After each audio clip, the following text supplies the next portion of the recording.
Yes, and welcome to my 21st episode in my Christmas calendar series. And this time we look at a new circuit, and it's a latch, and it's also a buffer.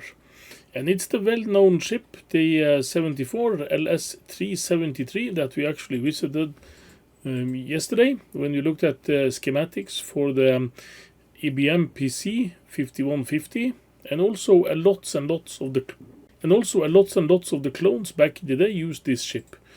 And this chip is used to actually help the Intel chip that is multiplexing the data and address bus on the CPU to latch onto the value so that you get whole 16-bit addresses and not just the 8 bits that is superimposed onto the data bus.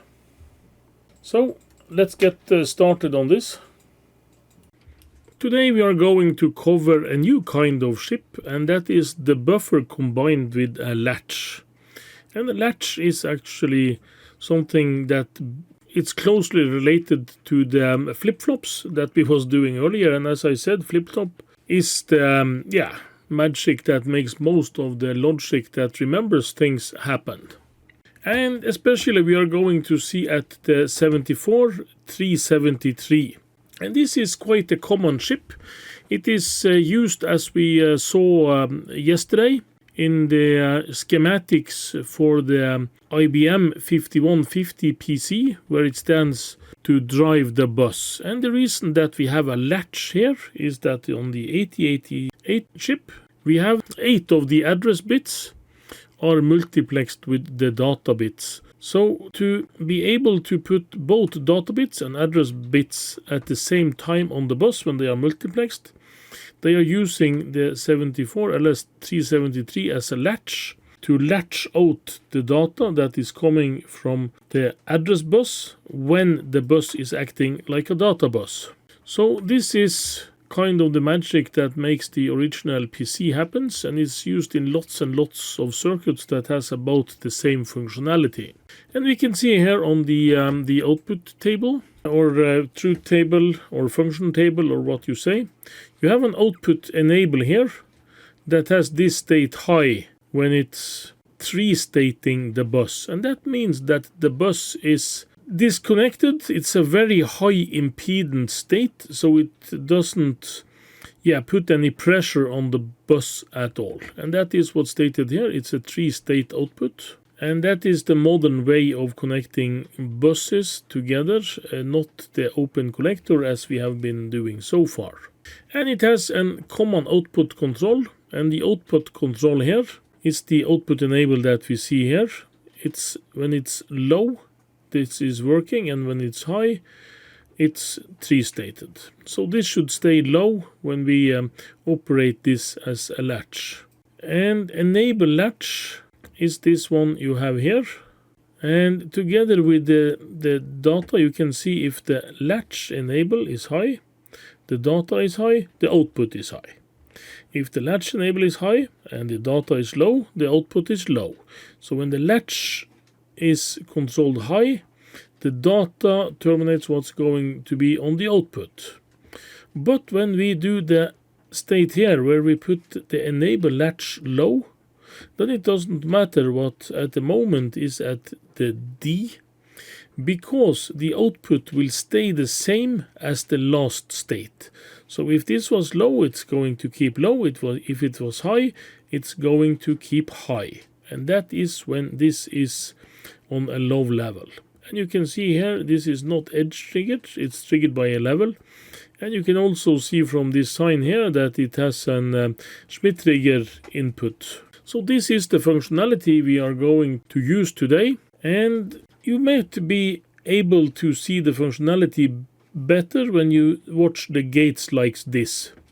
This is the way it's normally pictured when you do data buses and address buses, and this is the latch that keeps the data, the 8 bits of data, when the bus is changing from data to address bus and vice versa on the 8088. And here I just made some drawings to make it easier to make a schematic that we will couple this up after. And yeah, I'm going to change here. Here you're going to see what we are going to do. We are going to take the inputs from this counter, and here you do have make this orange like so. This is already connected LED stuff up here. So every one of these 4 bits is connected like so, and we do have a display on this.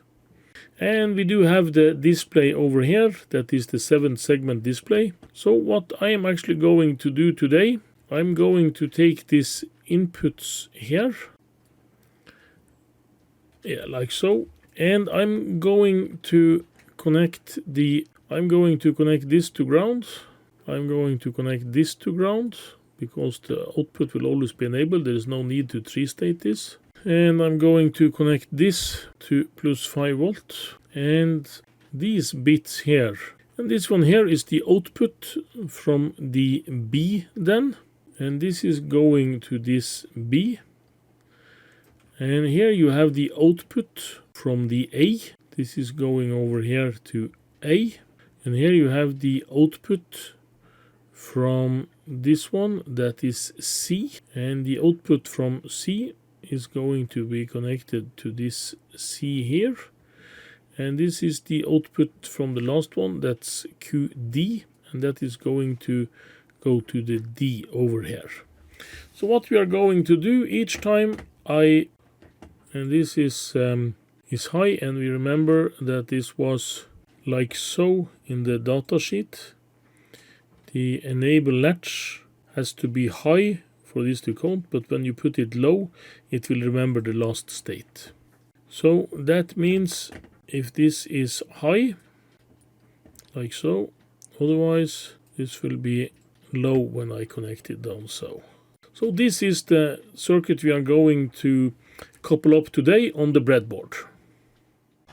Yes, now we are going to try to make this circuit go like this, and as you can see, it's still counting even after several days.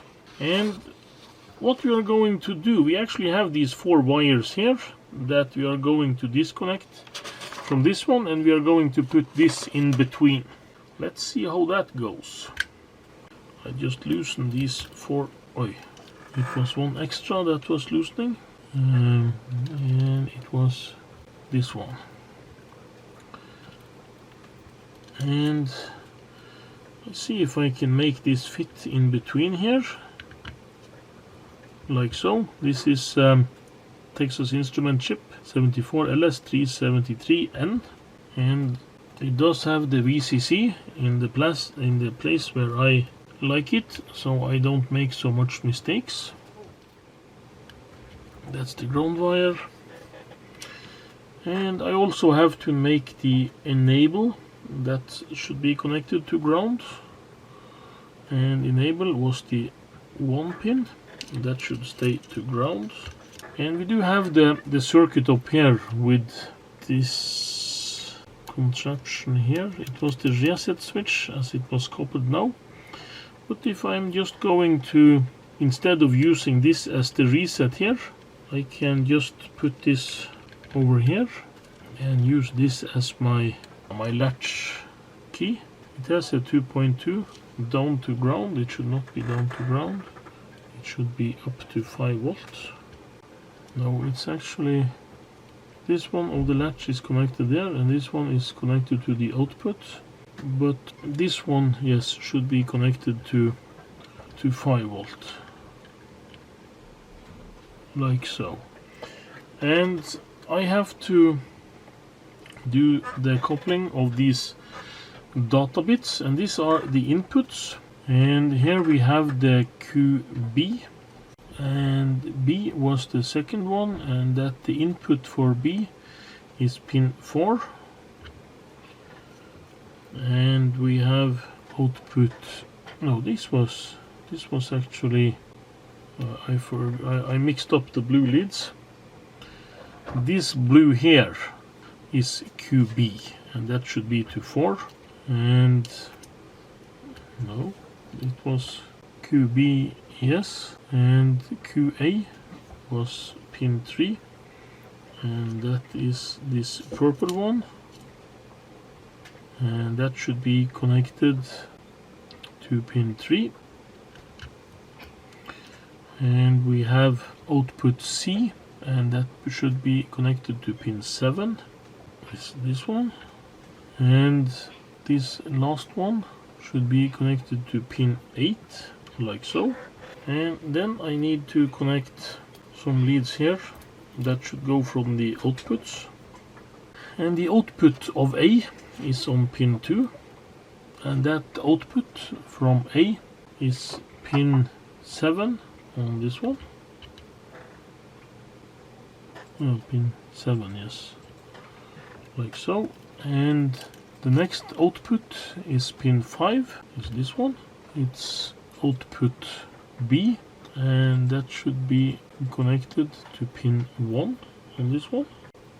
And the next output is pin 6, and that should be connected to pin 2 on this one. And the last output is actually here on pin 9 on this, and that is the D. It should be connected like so. So now we have made a latch, and we can just couple this up and see what happens. We can see that it's not counting, and that is probably because the reset is high on this counter, and it's the 14th. It should be connected to ground to make things count. And we can see now that these are counting, and that one is counting with them. But if I push the latch here, nothing happens. That's a disappointment.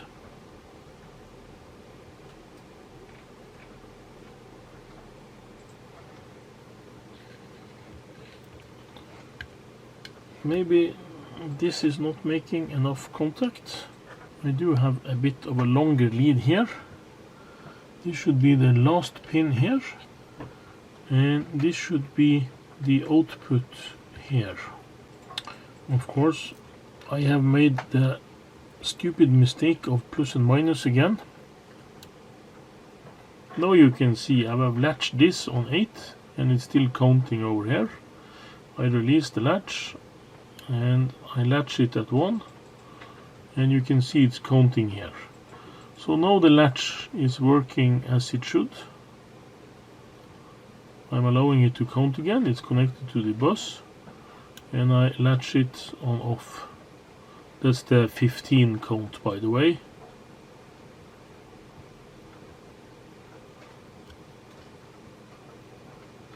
I let it count to 2, and I latch it. 0, 1, 2, latch. So that is the 74373 data latch, and you can see some uses for this. At least IBM did when they did the AT bus on the IBM PC. Yes, and that was my 21st episode, and I hope you enjoyed what you saw. You actually saw me again struggling on the breadboard. I did cut out about 1 minute of dead time when I was staring at the circuit, but I did discover the mistake eventually, and of course I was on the right track. But I have coupled the switch was coupled to 5 volt instead of ground on the side that should it was resistor on one side and it was ground on the other side, and of course I had connected this black earth wire to plus 5 volt. It should of course be 0. Maybe I do better if I keep to the color codes, I'm not sure. But tomorrow we will again do some theory, and maybe we can be able to do some breadboard. But we are going to speak about address decoding tomorrow, I think. So, see you tomorrow, I hope.